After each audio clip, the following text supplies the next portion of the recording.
आदेश आदेश आदेश। वाम मार्ग क्या है? वाम का मतलब क्या है? वाम वामा का सीधा मतलब है अर्धांगिनी, नारी या पत्नी को भी आप वामा कह सकते हो। पर वाम मार्ग का मतलब होता है उल्टा, जो शक्ति की पूजा करता है। वामा वामा सब वामा क्या है? जो शिव की शक्ति है वही तो वामा है। तो जो शक्ति का जो पूजन वामा रूप में करते हैं, शक्ति के जो अनुयायी है, जो शक्ति को जो पूजते हैं, वो सब वाम मार्गी है। और उनके इष्ट है शक्ति ही है। वो शिव को ज़्यादा नहीं मानते, शक्ति को ज़्यादा मानते हैं। जबकि अघोर में शिव को ज़्यादा मानते हैं। और अघोर में तो ऐसा कहा गया है कि क्रिएटर खुद शिव है, शक्ति को ही उन्होंने उत्पन्न किया है। जबकि वाम मार्ग का उल्टा है। वाम मार्ग वाले ये कहते हैं कि बिना शक्ति के शिव सब समान है।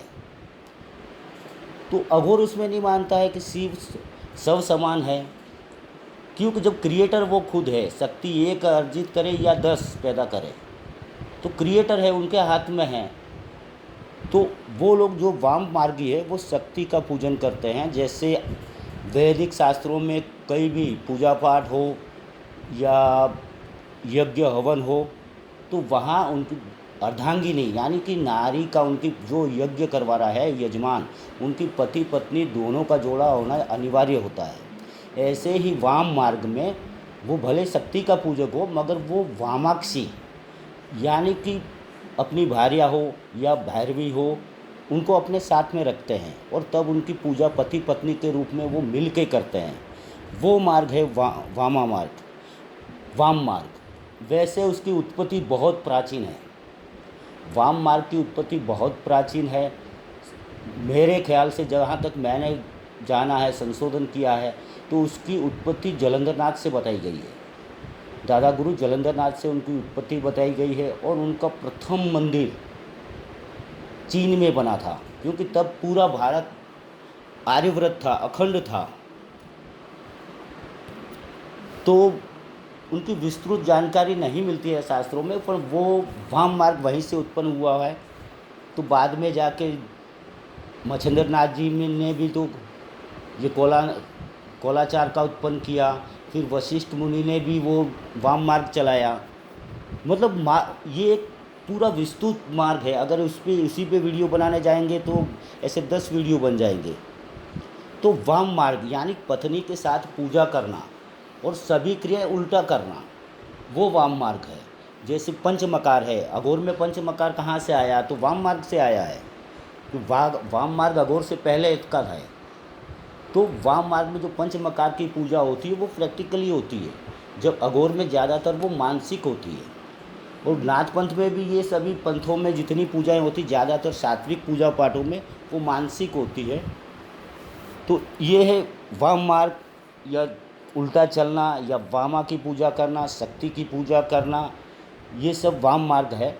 और ज़्यादातर तंत्र वहीं से उत्पन्न हुआ है, वाम मार्ग से। ठीक है। एक और सवाल है गौरा भैरव। गौरा भैरव की उत्पत्ति कहाँ है? गोरा जी और काला जी दोनों माँ काली के पुत्र है। दोनों माँ काली के पुत्र है। और उन दोनों को भेजा था कामरूप देश में उनकी विजय करने के लिए।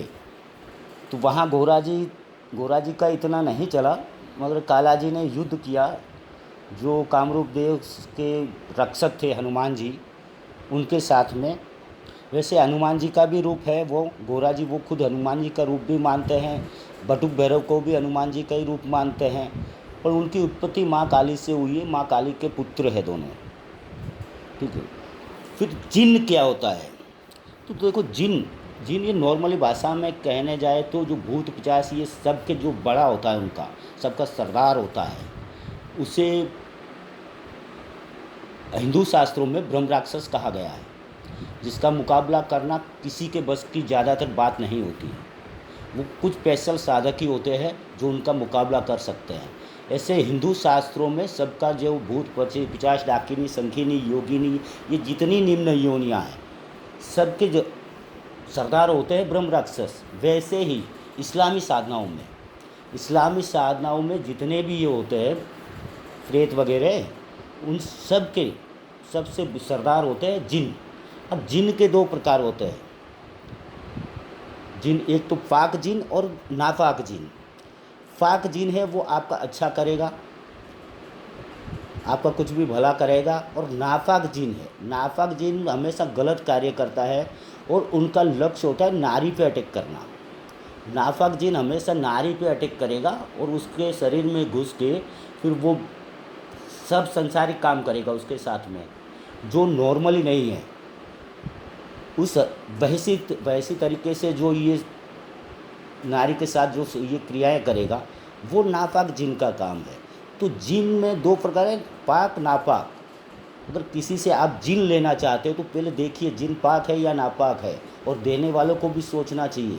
अगर नापाक जिन किसी को आपने दे दिया है या उसकी साधना दे दी है तो उसका तो पूरा संसार ही खत्म है। अघोर में तामसिक गुण क्यों है? तो मैं आपको बता दूं कि अघोर है, अघोर की साधनाएं हैं हाथ जोड़ के करने वाली नहीं है। वो देवी देवता के आगे या किसी के भी आगे हाथ जोड़ के करेंगे तो वो नहीं, वो दादागिरी वाली साधनाएं हैं। मतलब ज़बरदस्ती बुलाना है उनको, चाहे देवी देवता हो या भूत पिचास हो, उनको तुरंत हाजिर होना पड़ेगा। तो उसमें तामसिक गुण होगा, क्योंकि तामस का मतलब क्या होता है? गुस्सा। जब आप किसी भूत प्रेत के आगे हाथ जोड़ोगे तो वो थोड़ी मानेगा, उस पर काबू करना पड़ेगा, उसको अपने अंडर में करना पड़ेगा। तो वो होता है तामसिक गुण की वजह से। जब आप में तमस आएगा तभी वो कंट्रोल में कर पाओगे आप। दूसरा क्या, अघोर की जो साधनाएं होता है उसका खान पान भी तामसिक होता है। जिस देवी देवताओं को आप भोग लगाते हैं वो सात्विक तो होता नहीं है, वो भी तामसिक होता है। तो इसी के चलते अघोर में तामसिक का भाव ज़्यादा है, जबकि वाम मार्ग में राजसी भाव ज़्यादा है। वाम मार्ग में क्या कि सब मिल के राजपाट ठाट से जो पूजा पाठ करते हैं तो उनकी राजसी भाव से, मतलब इसमें सब दिशा गुण समय ये सब कुछ आ जाता है। अघोर में ऐसा कुछ नहीं है। जिस टाइम में पूजा में बैठे वो टाइम भी अपना है, चारों दिशाएं अपनी हैं। आसन, धरती आसन सबसे बड़ा है, उससे बड़ा कोई आसन नहीं है। और दिशा की बात रही तो कौन सी दिशा प्रभु के बिना है? भगवान के बिना कौन सी दिशा है? कौन सा एक पल भी है जो भगवान के बिना है? तो अघोर ऐसा सोचता है, उसके लिए वो माला कौन सी चाहिए, आसन कौन सा चाहिए, दिशा कौन सी चाहिए, ये कोई मायने नहीं रखता है। वो तो सोचता है कि कण कण में भगवान है, हर दिशा में भगवान है, पल पल में भगवान है। फिर आप कौन सी दिशा चुनोगे? ठीक। और एक और सवाल है कि नवनाथों की स्पेशलिटी क्या है? जी, नाथ, पहले तो नाथ समझो। नाथ का मतलब होता है, कई मीनिंग होते हैं वैसे नाथ के। नाथ का एक सी ऑर्डर, नाथु है, वैसे उनकी उत्पत्ति नाथु धातु से हुई है, नाथ। और दूसरा एक मेरे हिसाब से जो मैंने मतलब निकाला है वो है, नाथ का मतलब है मालिक। क्यों कि जितनी भी मैंने साधनाएं देखी हैं, जितनी पद्धतियां देखी हैं, वो कहीं ना कहीं नाथों के द्वारा उत्पन्न की गई है। तो जो मालिक है वही तो नाथ है। ये सभी नाथों की अलग अलग स्पेशलिटी है। नाथों में कहा गया है कि खोजी नर पावे, मतलब खोजना है, नया संशोधन करना है, नई पद्धति लाना है, नई कुछ क्रियाएं करनी है, नया साधना लाइन में नया संशोधन करना है। तो जो संशोधन करेगा वो तो उसका मालिक ही हुआ, जिसके नाम पेटेंट है वो तो उसका मालिक ही हुआ। तो नवनाथ ही नहीं, 84 सिद्ध भी उसके, सब ने अलग अलग संशोधन किया है और सब ने अलग अलग पद्धतियाँ अपनाई।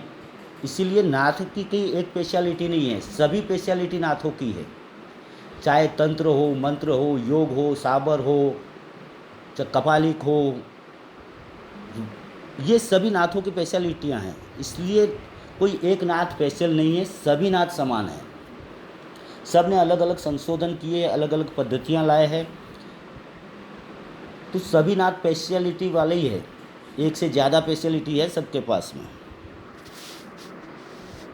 एक और सवाल है, इष्ट मानसिक अवस्था में मिलते हैं तो अलग अलग साधनाएं क्यों?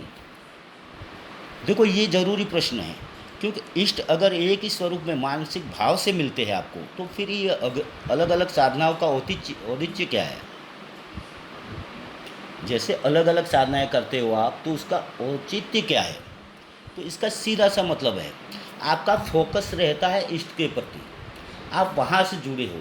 पर जो कुछ क्रियाएं होती है जैसे कुछ साधन सामग्री की आवश्यकताएं होती, कुछ ऐसे संयोग पैदा करना पड़ता है, किसी का परोपकार करना पड़ता है, किसी का अच्छा करना पड़ता है, तो उसके लिए अन्य सिद्धियां भी चाहिए। जो इष्ट है वो उसका आपका फोकस है कि मुझे इष्ट के पास जाना है, पर आप डायरेक्ट अकेले नहीं जा रहे हो, साधना लाइन में हो तो आपको किसी का तो भला करना पड़ेगा, भले आप बाकी रह जाओ मगर दूसरों को भला पहले होना चाहिए। तो ये सब साधन सामग्री इकट्ठा करने के लिए या दूसरे का परोपकार करने के लिए ये सभी अलग अलग साधनाएं भी की जाती है।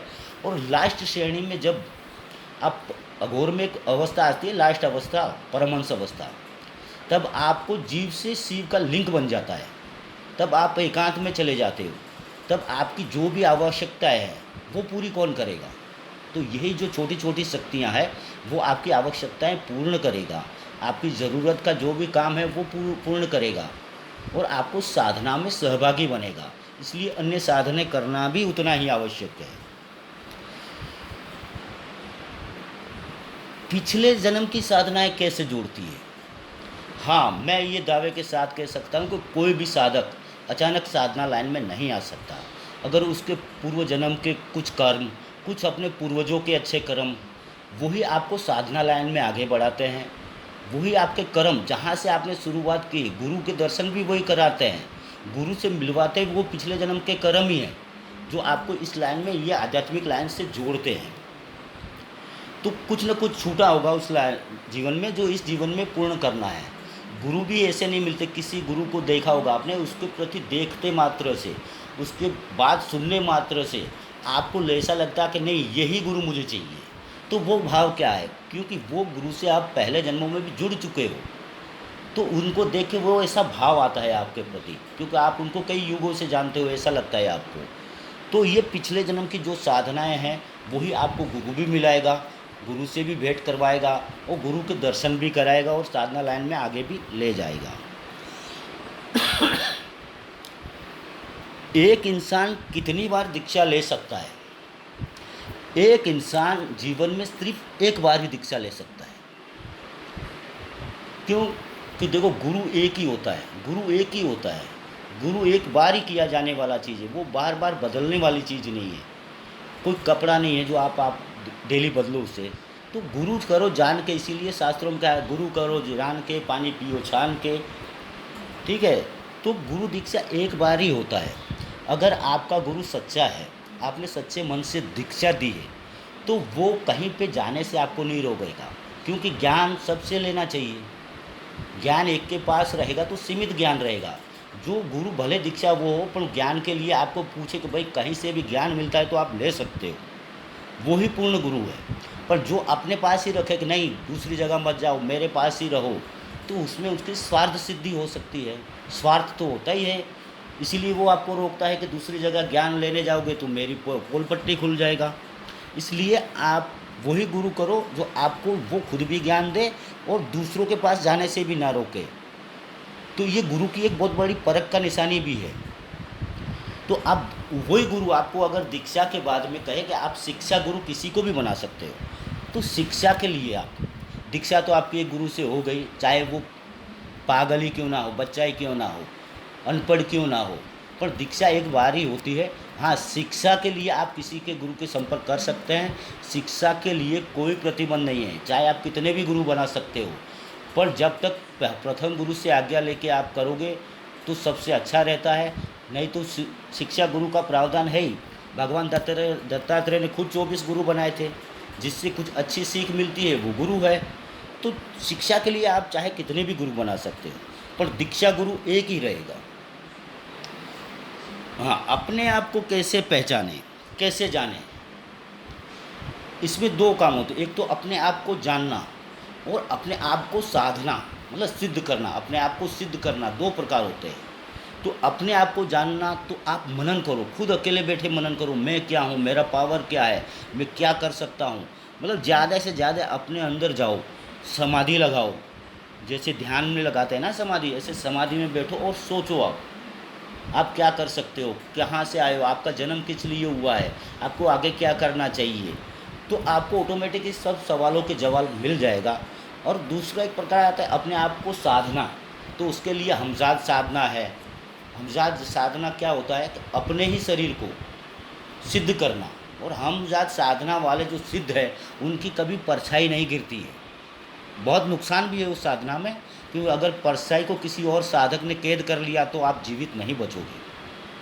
तो एक हमजात साधना होता है जिसमें स्वयं को सिद्ध करना। आपके सभी सवालों के जवाब वो आपकी परछाई देगा, आपके जितने जो भी मार्गदर्शन चाहिए वो आपकी परछाई देगा। तो वो है हमजात साधना, खुद की साधना। शक्तिपात क्या है? आपने देखा होगा कई गुरु शक्तिपात करते हैं। आप भले उसको आशीर्वाद समझो, एक आशीर्वाद स्वरूप में ही शक्तिपात होता है, सबके लिए शक्तिपात नहीं होता।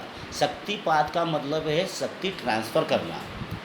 आप इतने सक्षम नहीं हो कि सभी साधनाएं आप कर पाओ, पर गुरुओं के द्वारा जो साधनाएं की गई है उसी का ट्रांसफ़र आप में करना, और आपका ये जो तीसरा नेत्र है वो जागृत करना।